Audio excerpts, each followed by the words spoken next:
Episode of the Everblack podcast is brought to you by Deathwish, Hotrods and Kustoms.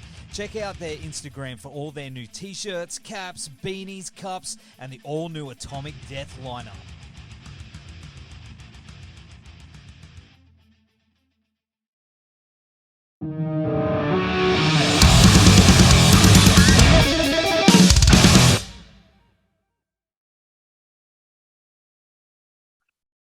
Good morning, my friend. Good morning. Hang on, I'm just hitting all the right buttons and making sure everything's working. Good morning. How are you? I know what it's like, mate, especially this time in the morning. Thanks for getting up super early. Not a problem. How's everything going, George? Oh, yeah, pretty good. Yeah, nice to actually have stuff happening again, now that restrictions are relaxing and all of that sort of stuff, and getting to do stuff like Supanova, which is, really cool. Kicking off this weekend in Melbourne, mate. Yes, looking forward to it. Absolutely. And of course, I mean, you're going to be a guest there at the con with your new book, The Supernatural Survival Guide, which is the latest in your survival guide series. That's correct. Man, that's really cool. And, are you looking forward to getting down there and meeting everyone and having a wander amongst it? Yeah. As I said, like it's been 2 years of nothing, 2 years of not being able to meet readers, 2 years of not being able to speak in front of a live audience. And so, getting to go to Supanova is going to be really cool, because this will be the first big event that I've been to post-lockdown. So it's very cool. And I don't know what you guys call yourselves, Whovians? I just call myself a Doctor Who nerd, but that's just me. Because I mean, you must be pretty pumped. Hey, there you go. There's your screwdriver.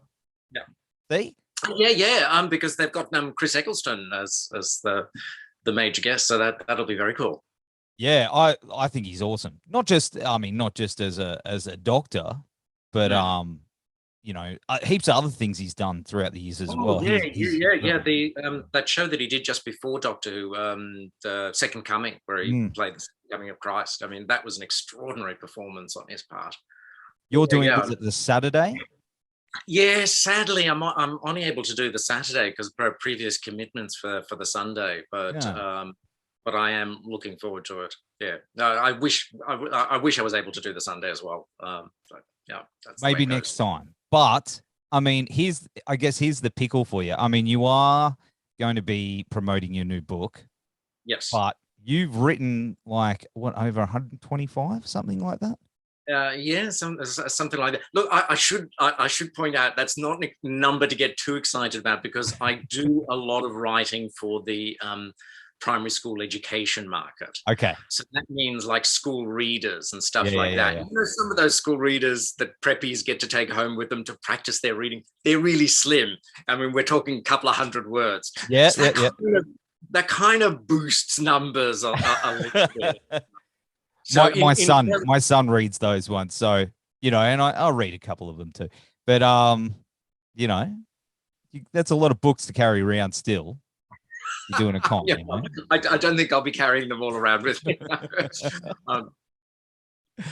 Mate, but you've also done like Doctor Who spin-offs as well.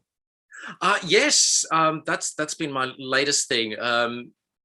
Being a fan of stuff like Doctor Who and various other things, media time writing is something that I've spent a lot of time pursuing, and it's a really difficult area of writing to get into. It's to a large extent quite a closed market, but I've been like pursuing it for years with the occasional thing gets through. So the latest thing has been the Lethbridge-Stewart and unit stuff that's being done. That's cool. In the UK. Sadly, they're not actually published in Australia. So I know it's going to Supanova and stuff would have been the perfect opportunity to promote something like this. Absolutely. And I've got 10 copies with me, for sale if people want them, but that's it. What about Kindle and stuff like that as well? Is it available online where you can get people to jump online? It's not available yet. The publisher of these books do eventually release their titles on and Kindle and stuff, but not until like a couple of years down the track. So I don't know, part of their strategy, I guess, to boost the sales of the paperbacks and stuff. Media. So yeah, it's kind of sad that they're not available in Australia. And in fact, most of the media tie-in stuff that I've done over the years hasn't been available in Australia. The one exception was the X-Files one. Oh, that's Secret cool. Agendas. But that was a few years ago, so I don't know that that's still in print. But that one was available in Australia, which was really cool. So you're a big X-Files fan as well? Yeah, well, I was. I'm a big fan of the first few seasons. Yeah, like everyone. I kind of lost it after that. I still watched it, but I didn't love it as much as the first few seasons. So the first few seasons I've seen multiple times. Yes. Whereas the rest of the stuff I've only saw the once. Yeah, when Mulder and the whole thing. You know, yeah, kind of like and stuff that didn't really work for me. I did like the revival when they brought it back for those 2 seasons. The first of those 2 seasons that they brought back, I loved that. I thought they did a lot of really interesting stuff. I thought they again lost it a bit with the second season, but you know, yeah, they did absolutely. But hey, here's a little segue: is your book, which you've got the banner in the background there. The Oh yeah, you got the book. There you go. Look at that. Look at that. I'm very keen to get my hand on that one because I like all their supernatural stuff myself. So I guess the biggest question is, how deep down the rabbit hole did you go to get this going? Way too far. You know, I have a slight tendency to overwrite, you know, with first drafts, and then I have to cut back a little bit when, you know, in further drafts. This came, my first full draft of this came in 10,000 words over word count. Oh, so that's how far the rabbit hole I went. So it was then really, really hard, you know, like cutting back all the material and nice and leaving stuff out. And yeah, there was so much stuff. And, you know, this is an area that I've been interested in, you know, since I was a little kid. Actually, I've got it here. It all started with this book. Oh, I'm having like a memory seizure right now. I remember there was 3 books in the series, so one on UFOs, one on ghosts, and one on monsters. And my school library had these books, so you know I borrowed them and then pestered my parents into getting me the UFO one because that was the stuff that I was really interested in. And inside it, there's this UFO report that you can fill out for yourself. And I remember I got my dad to take this book with him to work and photocopy that UFO report like dozens of times because I was going to see a UFO. You know, I would go out into the backyard every night with my little report, my pencil, ready to fill out that UFO report, and never did actually see one. But oh, really, mate? Too late, especially what's going on right now. You know? Yeah, so I've been interested in this sort of stuff for donkey's years, so it was really cool to write about it. I've seen some stuff. Have you? Yeah. What have you seen? Oh, mate, I've seen, you know, lights in the sky. I've seen, where's my tinfoil hat? Anyway, but yeah, you know, I'm actually going to be starting a supernatural side project podcast very soon, which is going to, because I love all this stuff. But yeah, even my grandfather, who was like the straight down the line, old school guy, he used to go fishing in the mornings down here somewhere around here. And he said that he was fishing one morning. He thought the sun was coming up. This big light just went, filled the whole sky and went straight over his head. He packed up his stuff and off he went home. So yeah, freaked him out. Yeah, that's a story that's been going around our family for a very, very long time. So it's always fascinated me as well. But I mean, was there one particular story other than that book? Was there one particular story that really sparked that creative inspiration? What do you mean in terms of like a UFO sighting or something? Or just any supernatural? Was there one story was like, man, I've got to start writing about this stuff that really kicked that off? Yeah, look, the one that always fascinated me was the Westall UFO sighting here in Melbourne, because it was local. You know, it's half an hour from where I live, so that's the one that always fascinated me, and so much has been written about it, and it's one of those. It's one of those cases where the people who were witnesses are very, very adamant in that there was something in the sky, that it was something that was unexplainable, you know, with current technology and what have you. But you've also got very, very vocal people who insist that, you know, it was most likely, you know, a Hubble balloon, one of those radiation. With the gondola on it. Like, so it's you got a very divided set of witnesses on this particular sighting. So it makes it a really interesting one to study and to research. It's exciting, man. I know, and there's so much more, especially with all this. I don't know how far you go down, but all the disclosure and all the stuff that's getting leaked out now, and you know. Yes. Yeah, it's all really interesting, and I've had a lot of people, you know, kind of tell me, oh, well, you know, they've now admitted that they're, and it's like, no, they haven't. They actually read what the US government has released, and you know what they released is that yes, they've been studying this sort of stuff, because of course they have to. You know, you get a report from a military, you know, aircraft that has seen something and has got a radar visual. Of course, you're going to investigate it. They're like, you know, nah. It's not an admission that aliens are visiting us. You know, so they investigate it as a potential security threat. And thus far, they've come to the conclusion that there is no security threat. So they're just passing by. So, you know, one thing that I have discovered doing all this research is that people will read into any particular sighting or any particular event what they want to read into. So the people who are convinced that it has to be a UFO, that the UFO has to be an alien visitation of some sort, there is nothing that you can say that will deter them from that. They are convinced that that's what it is, and all they've got to do is find that little bit of proof.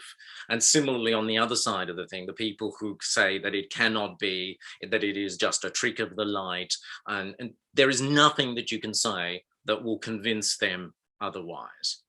So, you know, I try to tread that line in between where, you know, I don't dismiss the possibility of alien visitation, because it is within the realms of possibility. So I don't dismiss that. But I also try to take the approach of, well, what evidence do we actually have for each individual case? And what is the most likely scenario from the evidence that we do have? Well, I mean, there was a famous TV FBI agent that had a poster on his wall that said, "I want to believe." Yes. You know very well about him. And look, quite a number of the cases that I cover in the book do end up having fairly ordinary explanations for and what have you. But as I also say in the book, I really hope that there are alien visitations involved. I really hope that, you know, cryptids somewhere are, you know, still hiding away from. I really hope. I'm still waiting for that evidence, but I'm hoping. Never know, mate. You might walk outside today and be like, what's that? Who knows? I hope it happens. I hope it happens for you one day where you get the experience. I'm still hopeful of seeing a UFO. I really, really would love to see a UFO. You hear that, dudes? Hear that? Yeah. Okay. All right. They're listening out there somewhere. Where's my tinfoil hat? But you said you've got more content. I mean, I know you've been posting a bunch of stuff on your website, like that didn't make the cut. But are we going to get Supernatural Survival Guide Part 2?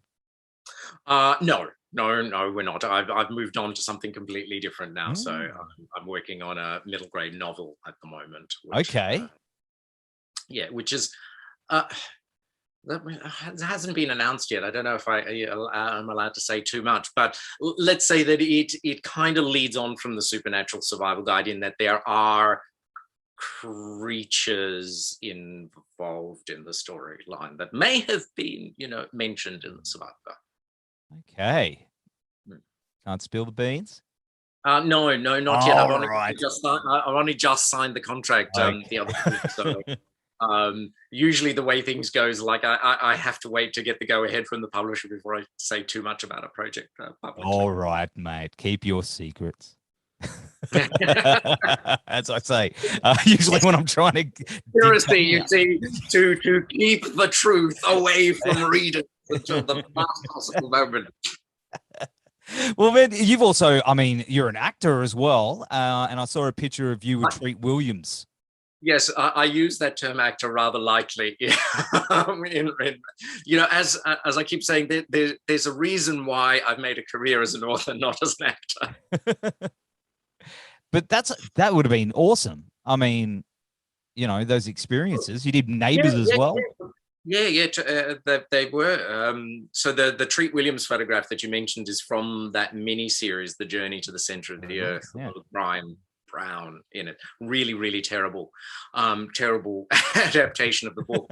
But it was a lot of fun. I got to be one of the underground village warriors. And it was a weird experience because I think my official designation on that was featured extra.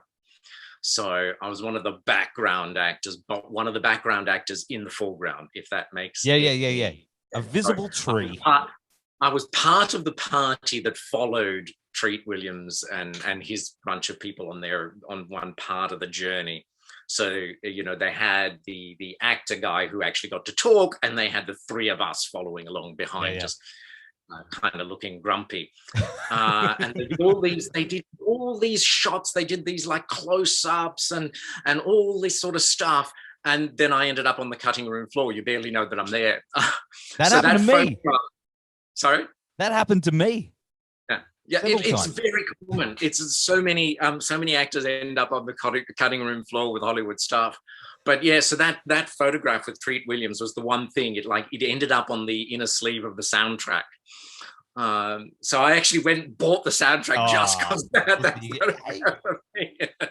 definitely something happened. No, I was an extra in a movie called The Great Raid up here when it was filmed here with James Franco and Benjamin Bratt's war movie. So I was a POW for it was months and months and months. It was really good pay.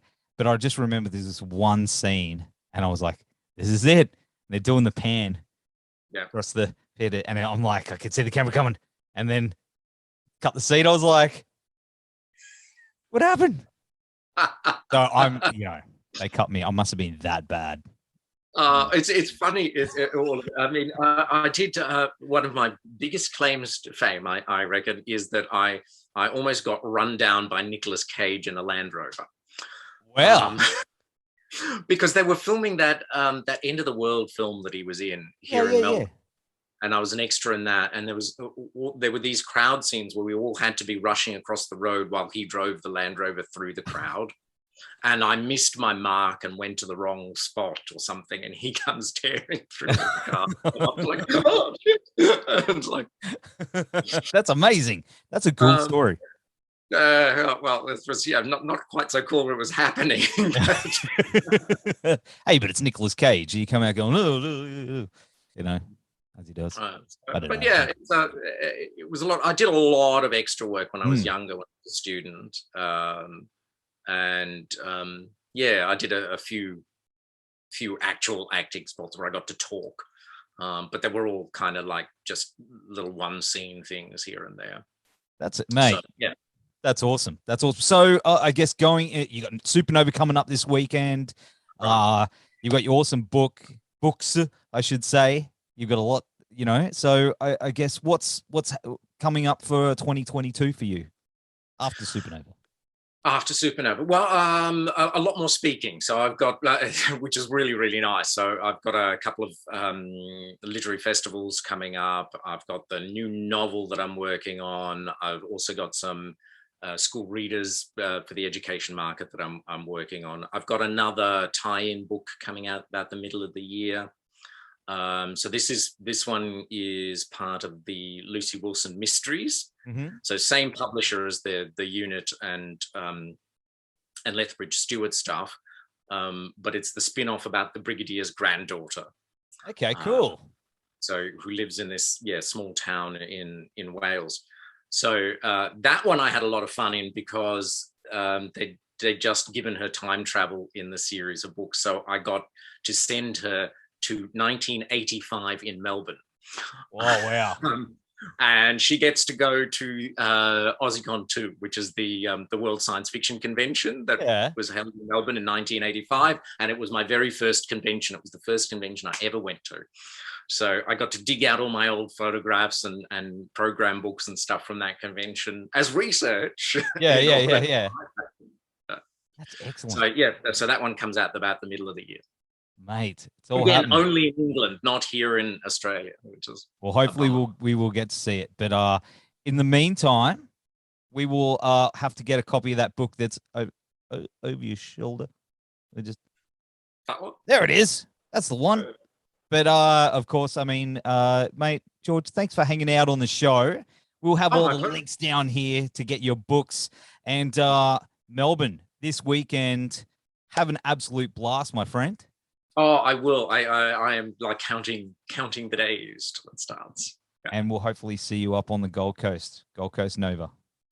Oh, good. That'd be cool. That would be very, very cool. Yeah, let's do it. Let's do it. All right, mate. And come back on the show sometime. We'll get deep into the supernatural. Would love to. Thank you, buddy. Hey, have a good day, mate. You too. Cheers. Thank you. See ya.